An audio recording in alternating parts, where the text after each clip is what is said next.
soulful invocation.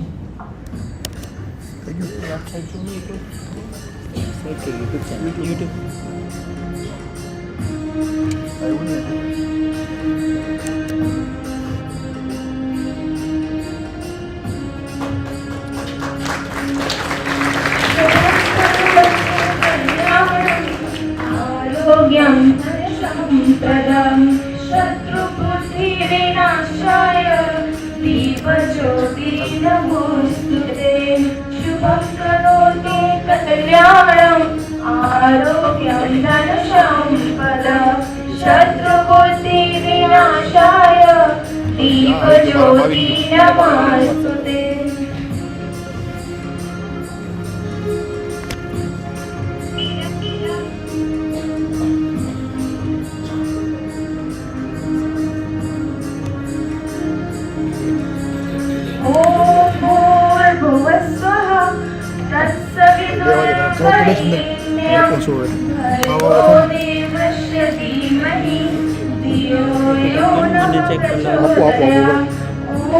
Unlock with the link.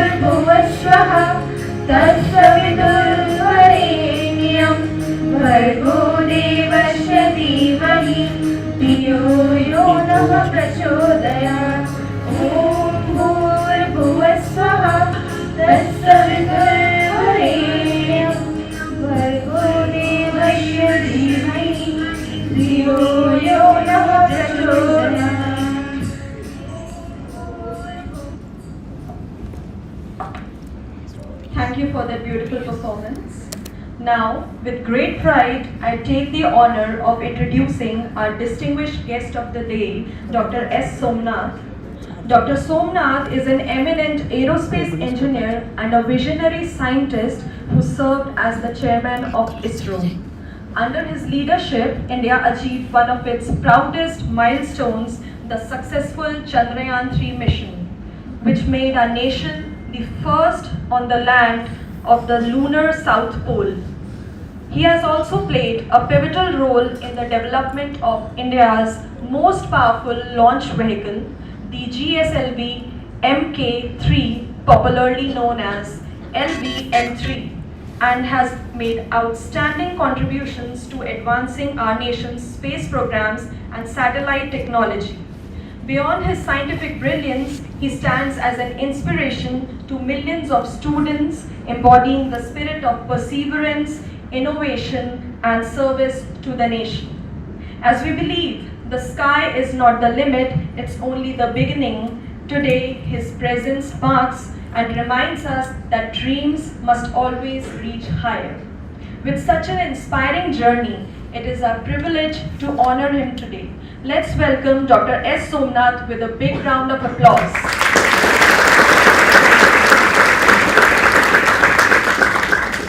To mark this occasion, I now invite our respected Provost Sir, Dr. Parag Sanghani, to felicitate Dr. Somnath with a token of respect. Please put your hands together for a heartfelt round of applause. I also invite our directors to please felicitate Sir.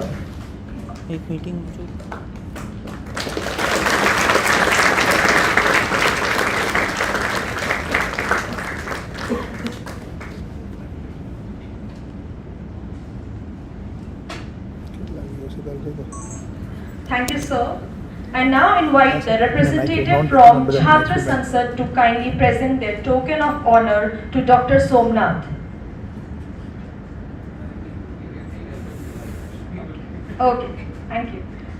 So now moving forward with the session, may I now request our Provost Sir, Dr. Parag Sanghani, to share his reflections with us on this gracious occasion. Please, sir.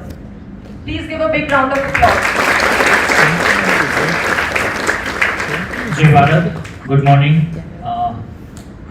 Respected S. Somnath ji, our beloved Himmat Kaka, all the trustees and beloved students.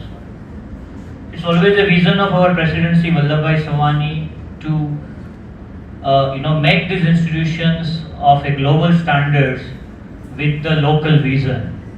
And in that context, I welcome Somnath ji here at the PPSU campus because he he was the chairman of a ISRO which represents India's pride on a global scale vision with the local impact, and that's where we always say that NASA has been built by the IITians and the ISRO has been built by the engineers and scientists of our kind of institution. So we always proud, sir, that kind of Chandrayaan missions you led. We really salute you and the entire scientist teams of ISRO, and we welcome you at the PPSU campus.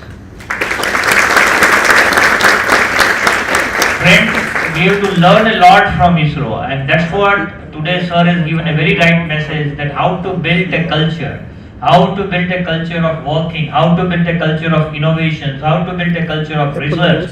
And I assure you, sir, on behalf of PPSU management, that we will work on the kind of advice you have given to us during our breakfast meeting. Friends, you all have to learn a lot from sir, because ISRO represents that what India can do and which world recognize the world standard in a space technologies what ISRO has put ourselves. We all have to learn a lot, and that gives us inspiration that we can do it, whether you pass out from IITs or whether you pass out from the Harvard or MIT. But if you have a vision and if you have a zeal to learn, we can do lot of things. And I think I will not take much of time because we have to give more time to sir to listen to him. And let us promise sir that whatever the advice, whatever the vision he put forward to us, we all work on that, and we make this country best. We will work for the Shrestha Bharat with the kind of hard work we will do. So once again, on behalf of P. Savani University Management, we welcome you, sir, here, and eager to listen to you, sir. Thank you. Thank you. Thank you, sir, so much for your inspiring words. And now, here comes the most awaited moment as we invite Dr. S. Somnath to address us.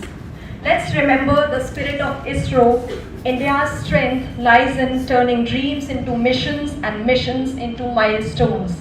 I humbly invite our guest of honor, Dr. S. Somnath, to address the gathering and enlighten us with his thoughts. I request you all to welcome him with a huge round of applause.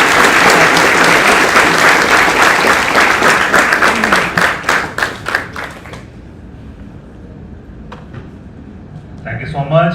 Good morning, all of you. Thank you so much, the PPSU management, Chhatra Sansad, to organize this interaction with you.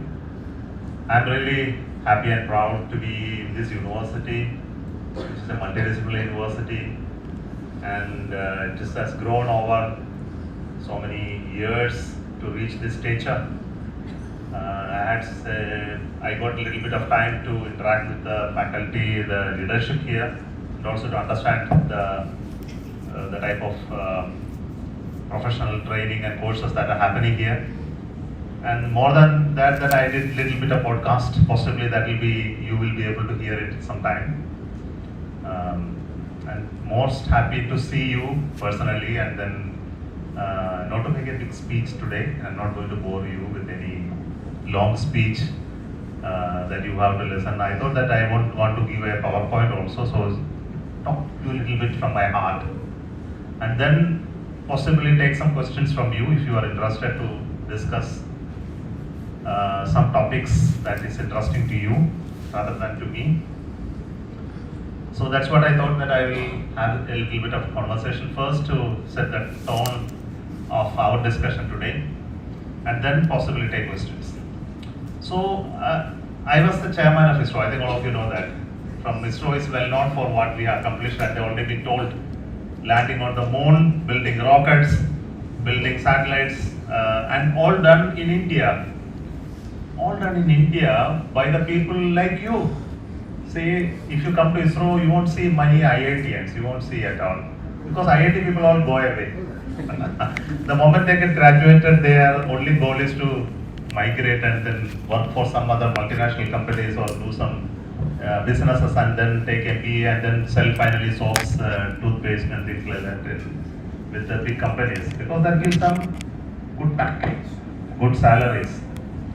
But then we get people in ISRO from institutions which are not IITs. Some people come NITs do join, but mostly from engineering colleges which are second tier and other engineering colleges who are very passionate. You know why they are passionate? Because they want to achieve something in life. They were not able to go to IIT. Doesn't mean that they are not able to go to IIT. Doesn't mean that they were anyway inferior. No, they were not having brilliance. They were not educationally very good. Only thing they were not confident about writing a JEE sometimes, or sometimes they were not having an opportunity to write an examination of that type and then go. Sometimes their surrounding was such that they got no opportunity to introduce this topic, so they were not supported by family, or many reasons are there for the people not to write such examinations, or the competitive examination is so tough that they fail to make it. Okay, it's fine to fail and never be able to go to IIT, it's okay still, but their ambition of doing things, their inspiration to learn new things, contribute to their own personal growth and nation's growth is still very, very high. You will find such people across the country in large numbers, and that we are able to bring to the institution like ISRO and give them tasks and assignments, and they will do very confidently, courageously. They will put their best effort, and we build rockets and satellites that go and land on the moon.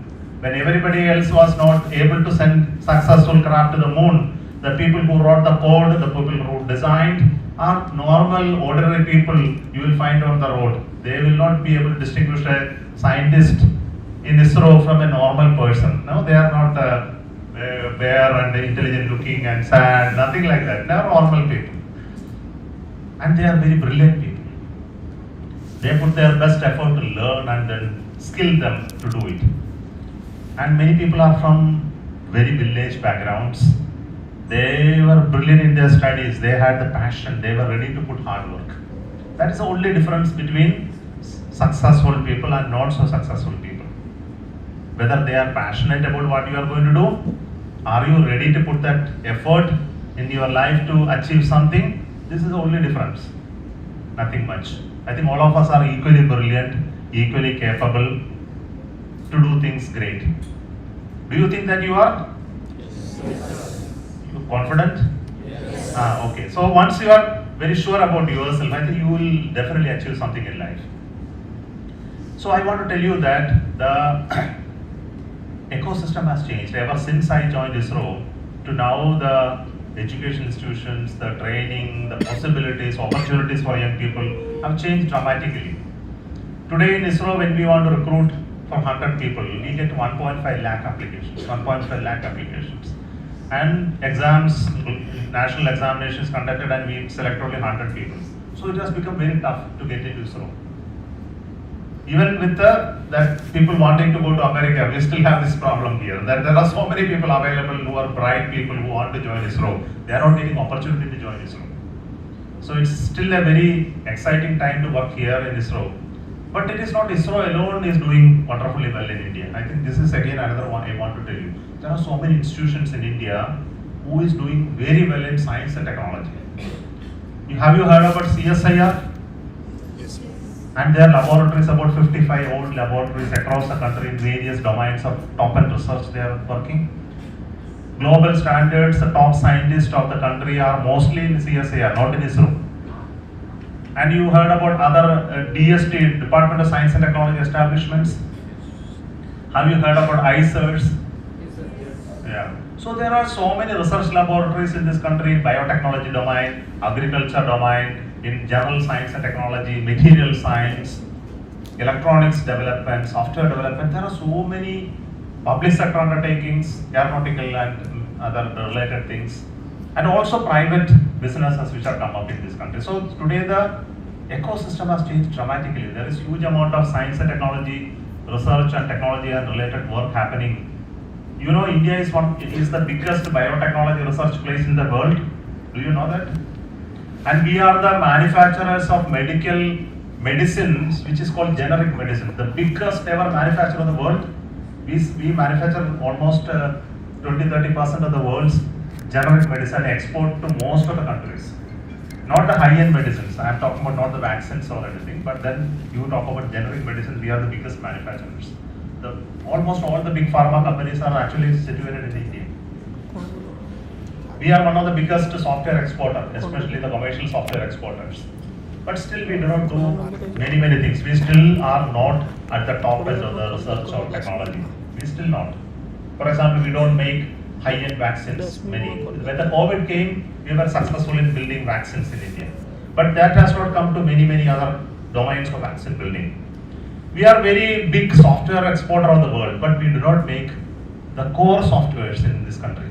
For example, Windows. Who makes Microsoft OS? Applications, softwares, computational tools, analysis tools, all come from outside. It's not made in India. The core softwares are all purchased from here and we are only operating it. It's not written here. But who are the people who is coding all of that? Indians working in those companies. The most of the fast processor chips the designs are done in Bangalore, Hyderabad, Ahmedabad and some places. But the manufacturing happens in West and it comes as a product of that companies. Recently I visited some companies in Bangalore. I was surprised to see medical equipments. Medical equipments, if you go to a hospital, you will see a lot of equipments. You will see graphs, you have checking medical, you have analytical equipments, you blood sampling and many other plasma and many things you test. All these laboratory equipments are important. And when I went to one industry in Bangalore, 2-3 of them, they are actually building those equipments in Bangalore. The cards, electronics cards and equipments, part of those equipments are built here for multinational corporations. And it is exported to that country. They put it inside a plastic bag, put the screws, put the sticker and sell it here as a product made in Europe. Actually manufactured where? In India. Many of the aircraft engines designs are actually happening in India. The turbo machinery, the blade design, the proper combustion design, the material research is happening in India. But the core is still kept there. They make that engine and supply to us. Our aircrafts are flying with engines made in only in few selected companies. It's not made in India. Then the question is, why we are not able to make all of this in India? Why? Why they have to do? Why we are not able to do? We have talent, we have the people, our Indians are working in multinational companies, Indian companies are able to manufacture, but we are not able to make original brands in India. Made in India brand is not there. Even you look at this Yamaha, this itself has to come from some branded product. Why we are not able to make an Indian company which makes a synthesizer? Why we are not able to design a mobile phone designed in India, built in India? This is something which all of us are looking for. And there only the importance of PSLV, GSLA, Mark III, INSAT, IRS all comes. Made in India, designed in India, built in India, launched from India, Chandrayaan 3. We have not purchased from anyone. We have designed it, we have built it. Of course, some components would have come from somewhere. Electronic components would have come, some parts would have come. So that means if you can make a satellite that goes to moon and land safely, it is possible for us to do everything, no? All this we can do. You have any doubt? I don't have any doubt. Only thing is, we have not created enterprises, we have not created businesses, we have not created universities, we have not created institutions which can actually collaborate and build it in India and capture the world. I think now the time has come for us to do it. And that's why universities are becoming so important, where research which is happening here must connect to industries. This is the difference which you want. But then before going into that, you are not most faculty, you are more students here. So I want to tell you, what is that you have to prepare in the coming days? Coming days, there are a lot of things going to change. You will all complete your studies and maybe a few years from now, some of you would be already at the final year, getting out of the college and going to some employment, etc. Right? Some of you. How many of you are going to pass out this year? Not many. After maybe a few years, 2-3 years, right? And you all wait for some jobs, employment. And how many of you are getting ready to go out of the country? Nobody will tell me the truth. See, I will tell you, all of you should go out and learn, but you should make it sure that you will come back. nothing wrong in going out and learning little more stuff there. They have good universities there. They have good teaching ecosystem there. There is research ecosystem. There is international knowledge available. You must go there and learn. But do some work also there, no problem. But make sure, keep your heart to your motherland. Find out ways to contribute to building ecosystem in this country. I think that is what is required in the coming days. And once you are able to do that, we can create wonderful research complex facilities here, and you can actually connect the research happening into industries. And this connect is a different topic I will not discuss today. But what is more important for you is the situation that you are going to face are much different from my time. So when I graduated, I was mechanical engineering student once. After my BTech, I joined ISRO. I did my masters, everything that I later did. I continued to remain a mechanical engineer, but then I learned aerospace engineering, went into some domains. And at that time, computers were just coming, software was just coming, computer-aided designs was coming, the new technologies which you talk about are all just emerging. But today, the technologies are changing so dramatically. What is the new technology you are all talking about? AI, yeah, I know that you will tell that. So everybody is behind AI. I think all of us are now inspired by the advent of AI amongst you. And AI is going to change everything. I think the way you teach, learn, do things, it's going to change dramatically. And how many of you got a certificate in AI? How many of you took an online course in AI? At least few people have taken a course. Fine. I think this is important. Earlier we thought that computer literacy is not a great thing. You know, we were learning programming at that time when computers started coming. Why do you want to learn programs? People were not even knowing how to operate a computer. At that time people were learning. When I started, it was called GW Basic. I don't know. Today it is not there. Then the coding C program, now the Python, so many things. Now the GUI based coding, all that happened. We were the generations of punch card. When we started, it was only punch card. Possibly you would have seen it. And nobody imagined that you need to know programming skill is such an important skill, like a language skill. Today, AI skill is so important skill for each one of you. I think all of you should get a certification in AI. At least an application. I think all of you will not become great AI developers. May not become. Some of you may become AI developers. But at least you should know how to live with AI. How to make your daily life better by using AI. It is going to be important. Whichever profession you go, it is going to be important. Even if you are a lawyer, I have seen lawyers now fully dependent on AI now. What they want to do, they want to file an affidavit, they will collect all the related literature, will feed, scan it into it, and then give the case in little script manner, then ask them to do an affidavit preparation. Beautifully prepare affidavit. A professional AI engine can prepare a beautiful affidavit, and you will be really wondering, the lawyer himself will wonder. And one lawyer was telling me, I used to file this affidavit, my judge looked at me, oh, you have become so good. But he didn't realize that that fellow has made it. What the fellow does is, he will get it from one AI tool, then he will do little editing, feed it to another AI tool. So through 3 passing he will do so that it will not look like AI made. So he has learned the trick of defeating non-AI affidavits filing. He is related to me who tells me all the truth. And many other lawyers, they are not aware of this. So I have an advantage today. But within no time, the other lawyers also will learn the trick. You know what happens when a doctor diagnoses you? Now the doctor comes and diagnoses you. How he diagnoses? He looks at your eyes, you look tongue, check your beat, heart rate and things like that, and look at you generally and reach a conclusion. Oh, you have this, and prescribes a medicine. And when AI comes, it is going to be entirely different. You feed all this data. Your ring you wear has been collecting data for so many years, months and years together. Your smartwatch is collecting a lot of data, and this data can be fed to it. Do a little bit of test on your blood and some scan. And the amount of information available compared to lakhs of data, the doctor will be able to, or the AI doctor will be able to diagnose you much better than any doctor in the world. I have no doubt about it. Possibly the medicine that he prescribes don't eat, because AI is still not reached that level of competence to prescribe the right type of medicine. But at least he can diagnose what is the issue.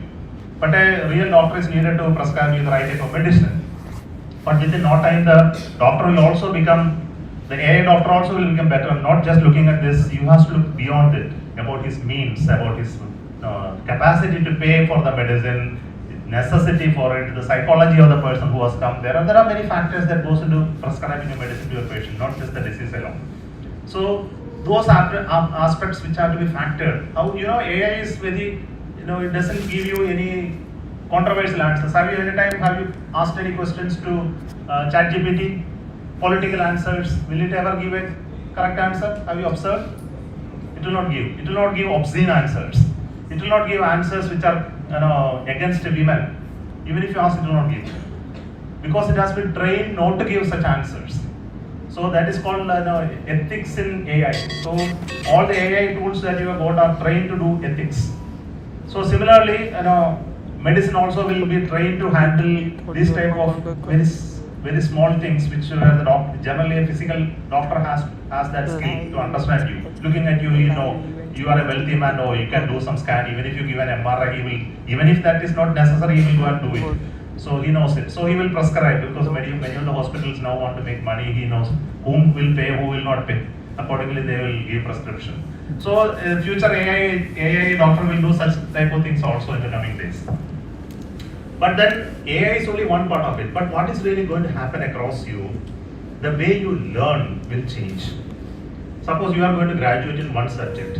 Some of you are arts students, art subjects, literature. Anyone here? You are all engineering or technical? Science only? Science and engineering, unfortunately. I wanted to meet art students. What will happen is, there will be no difference between science and arts after some time. And how many of you learn some art form? You are all science students, right? How many of you learn music? How many of you learn painting? Or some art form in some way? I will tell you, if you are to remain as a good scientist, you must be a good artist also. When I say this, you will find it very difficult to understand in the coming days. Because the difference between domains are actually changing. Even engineering domains itself, it has vanished. There is nothing called mechanical engineering, nothing called electronics engineering, nothing called production engineering. Everything is now today. Chemical engineering today is computational chemistry. Heard of this computational chemistry? Today you don't have to mix two chemicals in a test tube to find out a new chemical. You can do it in computer today.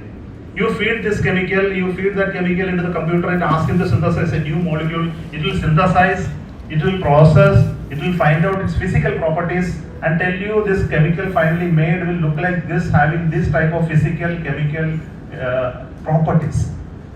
A computer can do all of that without actually mixing the chemical today. It's called computational chemistry. There is another domain called computational biology. Genomics has changed in a manner you can synthesize genes in computer and find out the properties that will change over the years. You can actually synthesize biological features through computation. It has grown slowly to that level. That means without understanding the computational domain, a computer scientist and a biologist combined together will be the new scientist. A computer scientist and a chemical scientist will be the new chemical scientist. A mechanical engineer has no way, without knowing computation, he has no way to survive today. Everything is computation in mechanical, aerospace domains. Civil engineering has also turned out to be not concurrent mixing. Even today, concurrent mixing is computational. Analysis is computational. Geotechnology is computational. So, the domains have narrowed. For example, my domain is mechanical. Though I became an aerospace engineer, today I know electronics, sensors, computer programming, software, much more than that my mechanical background. It has become so thin today. So many domains come into your life. When you go to an industry, you will be surprised to learn that whatever you learned in this college becomes useless. I will guarantee you. And you will have to learn so many new things if you are to really remain relevant and valid for that industry, for that domain to succeed. So your ability will be now to learn new things everyday basis. So before you get out of this institution, you should be skilled in at least 2-3 domains. Other than that, you are graduating. Can you do that? You should know. I will do a certification program in AI. I will do a certification program in the software. I will take a new tool. I will learn a new language. I will learn a new art form. I think this is needed today, because art is a creative form. Art. When you become an artist, you become a painter. You like a music. You do some craft. You become a creator. And new world requires creators who knows how to do new things differently. And this gives you a new perspective of life. It's very important to mix various domains today. So the future people or leaders are going to have skills in many domains. I think such is very important thing. So while you graduate, make up your mind to learn new things. Other than what you learn, it will also make you stronger in your core competence. So today we need people with core competence with widespread knowledge. So this is important. Second domain that is going to change is you are going to have so much automation in the coming days. You heard of automation? What is automation? You heard of home automation? Before you go home, you can switch on the lights, you can switch on the fridge, you can switch on the AC, you can make a comfortable temperature for your home. It's already there. Now home automation is very much there. It's called interconnected systems. IoT, for example. Every system is connected to everything else. So the space technology is also behind it now. So space is also one of the sources of IoT today. So the awareness of this, how many of you are aware of IoT? What is IoT? Anyone can answer? Huh? Internet of Things, that is the definition of IoT. But what is IoT? One example, one application of IoT. Can anyone tell one application of IoT? Yeah. Just one application of IoT. Somebody just voluntarily tell yes.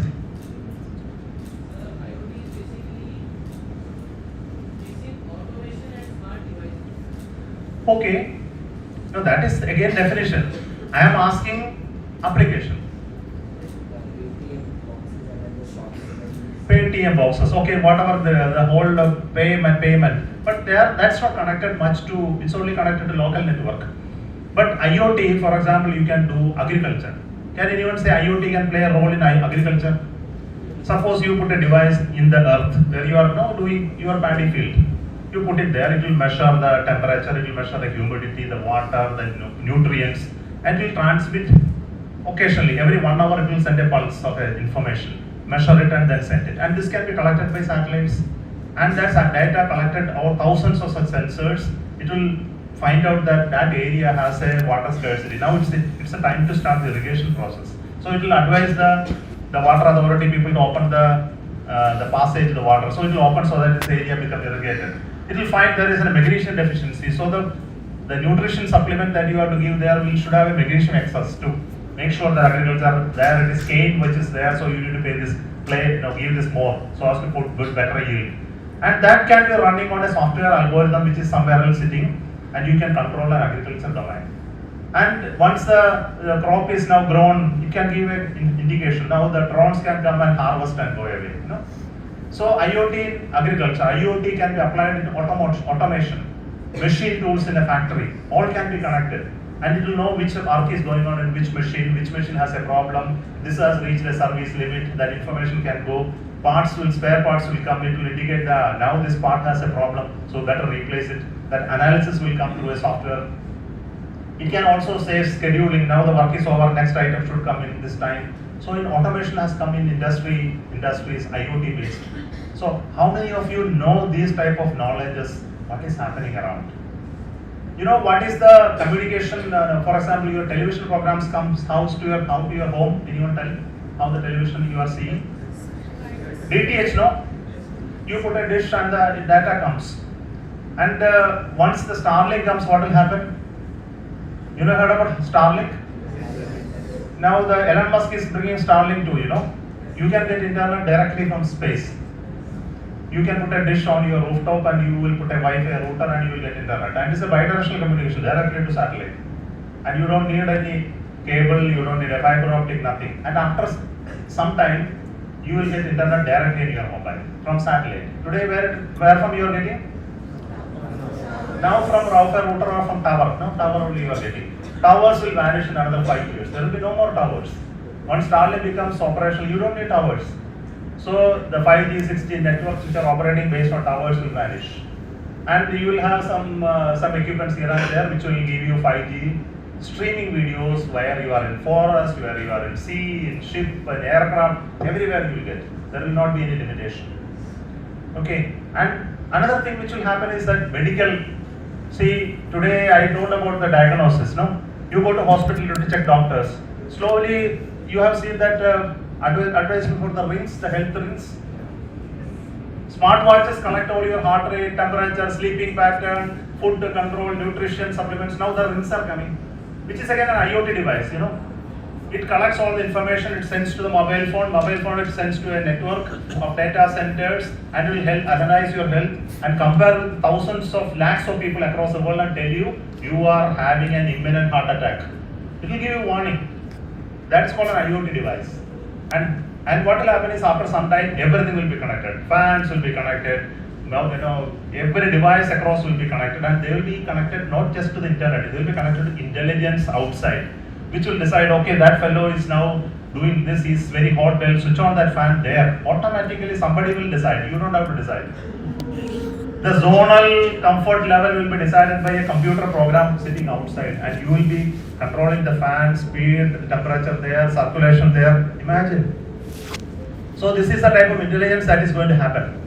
And this will make sure our life will become simple or complex. Our life will become simple or complex? It will become simpler. That's why we are doing all of this. No, why all technology is for making our life simple.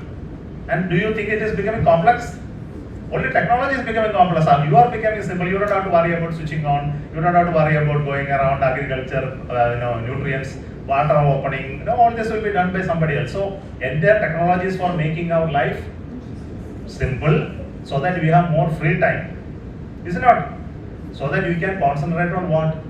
For future things, you can do more creative stuff, you can do much better things, which you are doing routine stuff. For example, a car driver.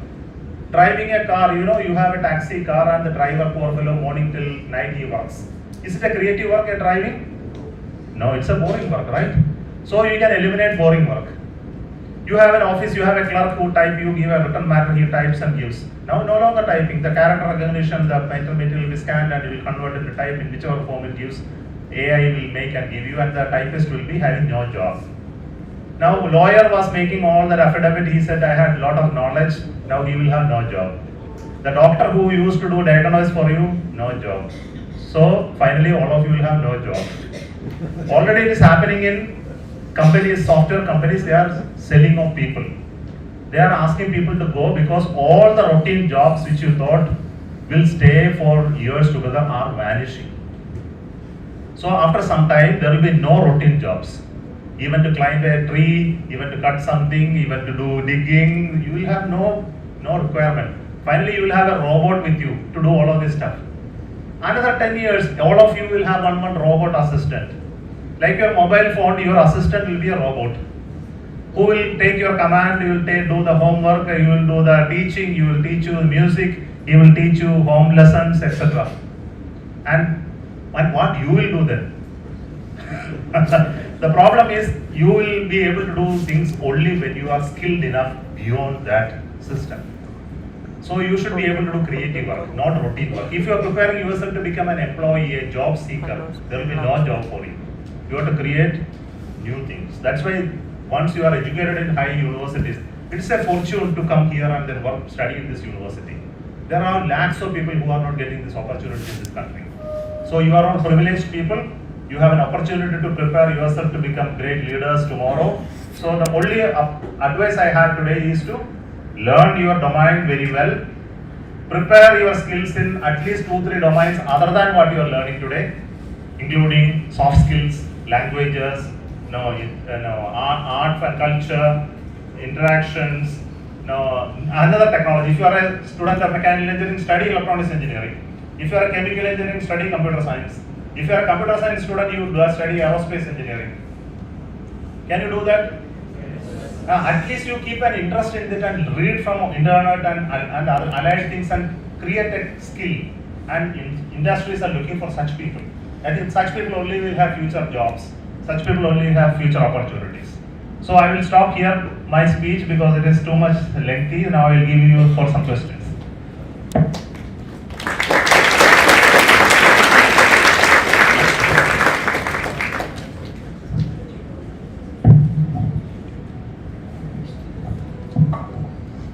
Okay, who is going to ask?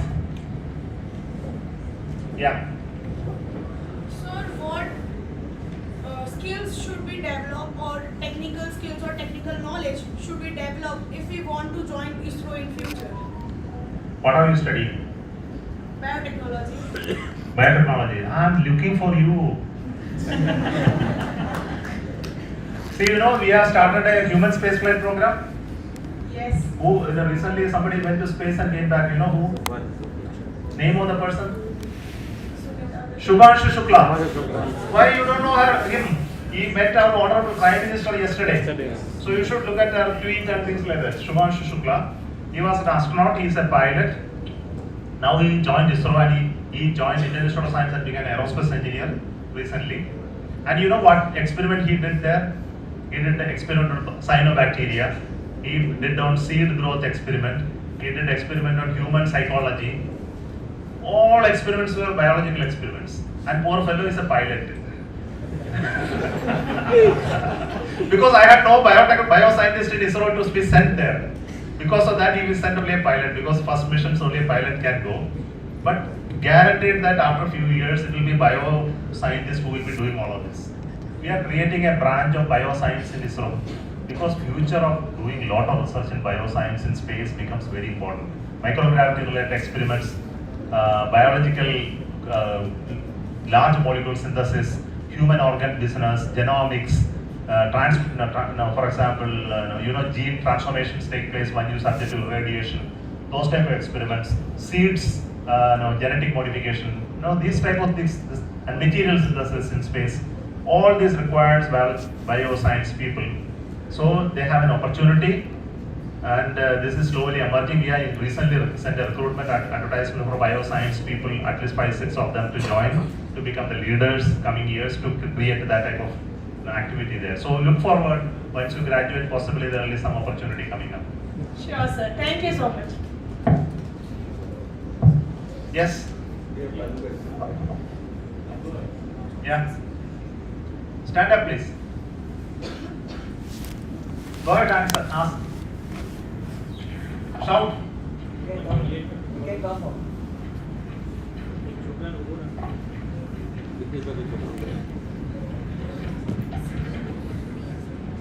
Okay, so my name is Ahmed Dervishe. I'm from the SOS, BSc Chemistry, Century. So I want to know what was the most challenging things in your life when you were pursuing your education and that turns to a rewarding one to you at the end of your career. You want to talk about my younger days or later days? I'm saying, what was the most challenging? Yeah, challenging was always, everything was challenging only. So I can talk about my younger days or might talk about my later days. I took my PhD just 2 years back. You know that? I registered for a PhD in Indian Institute of Technology, Chennai. In 2008, I did not continue it. I registered it, then I did my coursework, I did my comprehensive Viva was completed, and work also finished, but I refused to write my thesis. What happened is, by the time I became director of the center, ISRO center, then after that I became chairman of ISRO. So how to write a thesis during this time? Every day is so hectic and busy. But then I was not completing my PhD. So all my friends were telling, you have done all the work, your entire thing is over, but why don't you write your thesis and submit? Then I got cancer. One day I realized that I got cancer. I went through cancer operation. I was doing chemotherapy. Chemotherapy, heard chemo? Once somebody goes through chemotherapy, those who go through, you will only know that you will go through so much of physical strains. You will go through mental depression, mental concentration lackness, etc., etc. Then I decided this is the best time to do my PhD. Because there is an opportunity to concentrate. And once you concentrate, you can finish your thesis. I did my 2 paper publications completed during my chemotherapy duration. I did my seminar presentation to IIT students and faculty during my chemotherapy sessions in between. And I submitted my thesis before my chemotherapy is completed. I got my PhD just after that.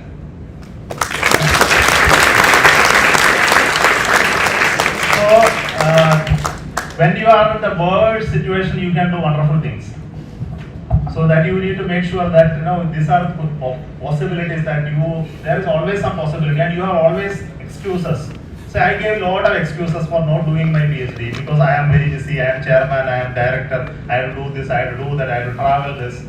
But I was doing all of that and doing PhD when I got cancer. So when your life is now very short, you don't know when you will go away, and there was one dream I had to do PhD, it is unfulfilled. This came to my conscience. Then I put all effort. So everybody wants a challenge in life, no? Once you are challenged, your energy will be doubled. But don't wait for getting cancer for doing wonderful things.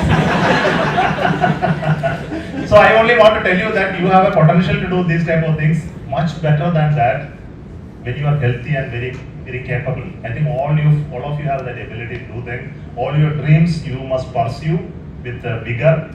Don't take me as an example of doing it at that point in time. But I only said that even at that situation you have an ability and power to do it. I only want to tell you that it is possible for people to do that.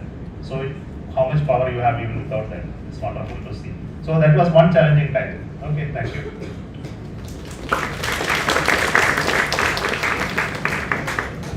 Good morning, sir. It's an honor to meet you, sir. We have lots of questions regarding your past achievements, your journey, and upcoming times. So I don't want to waste the time for the same. I just want to say there is a lot of distraction right now in terms of students' life.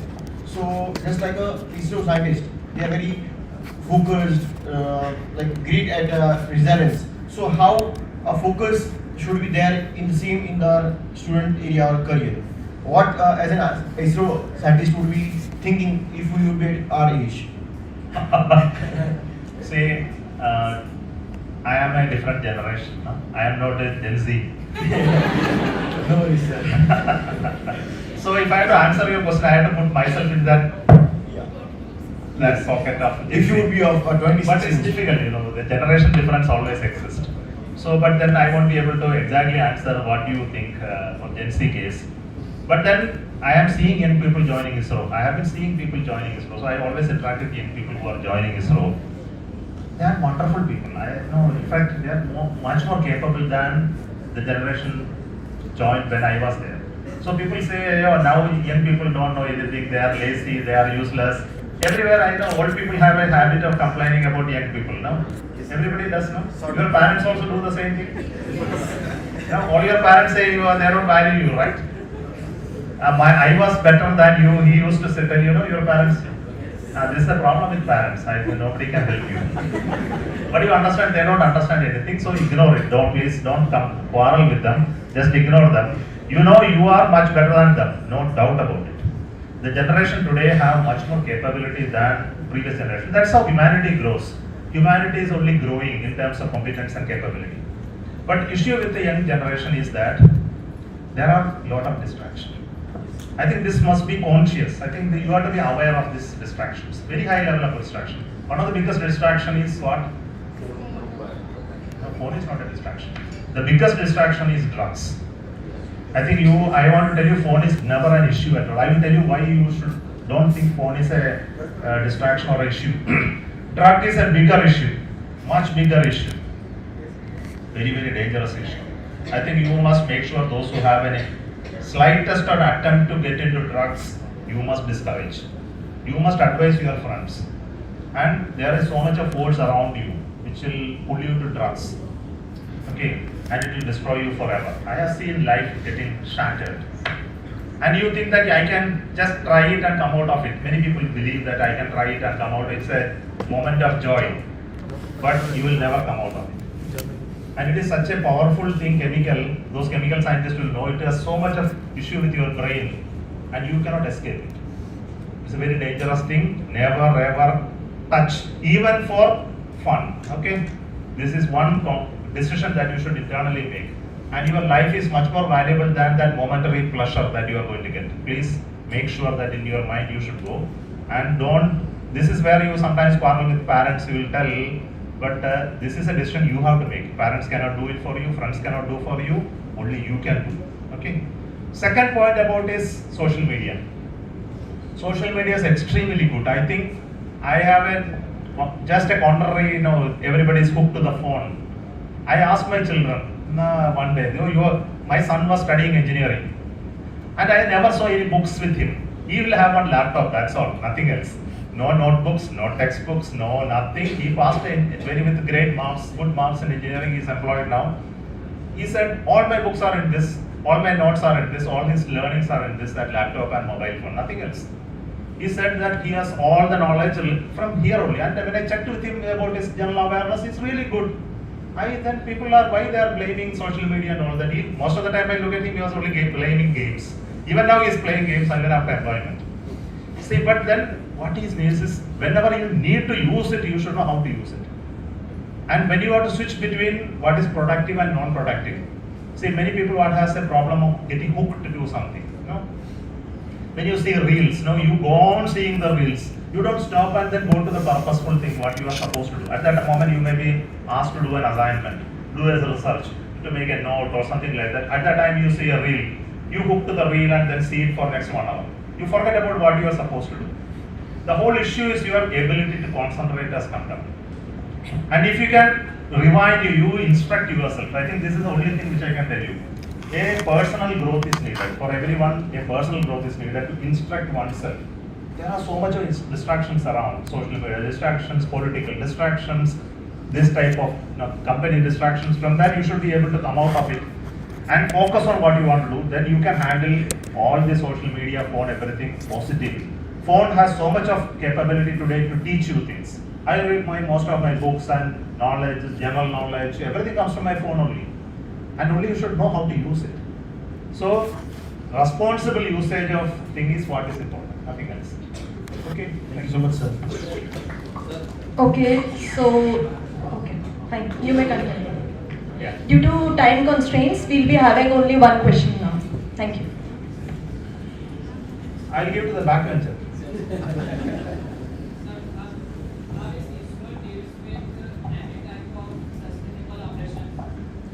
What do you mean by sustainable? Any kind of sustainable energy like Okay, the general terminology of sustainability, I think all of us know, is that you don't damage the ecosystem, you will reuse the materials, you will reuse energy, minimize wastage, you minimum environmental damage. All these are called sustainable, right? Okay. That means you give to your next generation what you inherited. When you give, then you are a sustainable operation. For space, sustainable thing is not that easy because the rockets are essentially chemically powered systems. You have fuel. So what is the fuel used? Solid and liquid fuel. They have to burn, they have to make so much of energy. So only thing is you have to reduce pollutants. So we have a plan to convert all pollutant chemistry to green chemistry. This is happening. For example, if you use hydrogen and oxygen for rocket engine, what is the outcome? Water. Hydrogen and oxygen, when they burn, it produces only water. So it's one of the greenest combustion possible. Cryogenic propulsion you should do, then it becomes green. But cryogenic propulsion cannot be 100%. It has to be semi-cryogenic. So now we are giving importance to semi-cryogenic, which is less polluting. So this is one type of thing. Second is called reusability. Don't use rockets and dump it into the sea. You bring back and reuse. So this is second concept of reusability. Third is energy, for example, other forms of energy, electrical energy, solar energy, harnessing, photovoltaic cells, battery technology, all of this we are working to make sure that we contribute to the sustainable energy. For example, hydrogen production. We used to produce hydrogen using cracking of naphtha. Now we don't use naphtha cracking because naphtha cracking produces a lot of other secondary chemicals. So we use now electro splitting of water. So use more solar energy to split water to produce hydrogen and oxygen. And there is another reactor called Savani reaction to produce methane. That is carbon dioxide and water you combine to produce methane instead of for chemical synthesis. So there are a lot of such activities happening in ISRO in the rocket science also. Okay. Thank you.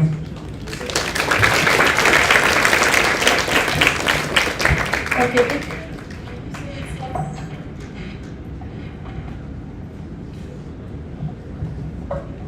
Hello. Thank you so much, sir, for your inspiring words. I hope everybody must have got valuable insights after listening to Sir. So before we conclude, it is my privilege to deliver a heartfelt vote of thanks to all our dignitaries, our guest of honor, and everybody who is present over here. And I would like to thank our Provost Sir, Dr. Parag Sanghani, for his constant guidance and encouragement. And I also take the opportunity to deliver my vote of thanks to all the deans, faculties, and everybody who is present over here. A special thanks to Chhatra Sansad, and most importantly, I thank each one of you in the audience for your enthusiastic participation. Your presence has truly added the meaning to this occasion. May I request a final round of applause for the session and for this one.